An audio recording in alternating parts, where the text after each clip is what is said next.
Should same-sex marriage be legal in Kentucky? Good afternoon, everyone. I'm Steve Hensley. First at 4, the U.S. Supreme Court is getting ready to tackle that hot-button issue next week. Several Kentuckians are already on their way to Washington, D.C. for the arguments. Many legal experts predict several state bans will be overturned. Washington Bureau Chief Jacqueline Policastro has more on the case before the highest court. The Supreme Court will hear arguments involving same-sex marriage bans from 4 states: Ohio, Kentucky, Tennessee, and Michigan.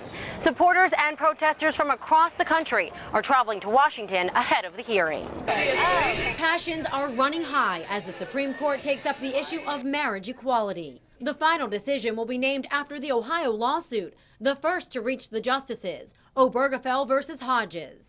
Jim Obergefell wants his legal Maryland marriage to be recognized on his husband's Ohio death certificate. It's my way to live up to the promises I made to him over time. And you know, when we said I do, there are promises that are built into that. In Kentucky, Greg Burke and Michael De Leon are asking for their legal Canadian marriage recognized and for both men to be the legal parents of their 2 adopted children. You know, it's the Supreme Court, so they can do what they want. Last year, in a tear-filled announcement, Kentucky's Attorney General said he wouldn't defend the state's ban on gay marriage. Kentucky hired outside counsel to argue before the Supreme Court. So I had to make a decision I could be proud of.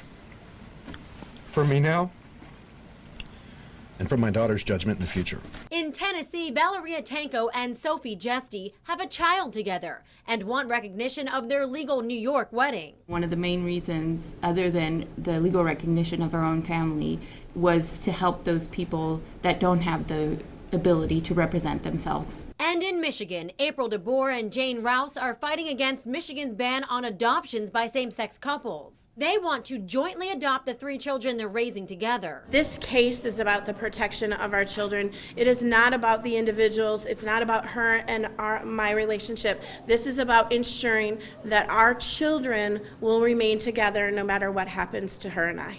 The Supreme Court will first consider whether states have the obligation to perform same-sex marriages.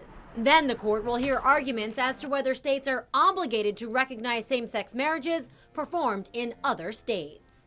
A decision can be handed down at any time after the hearing, but is expected at the end of the court's term in June or early July.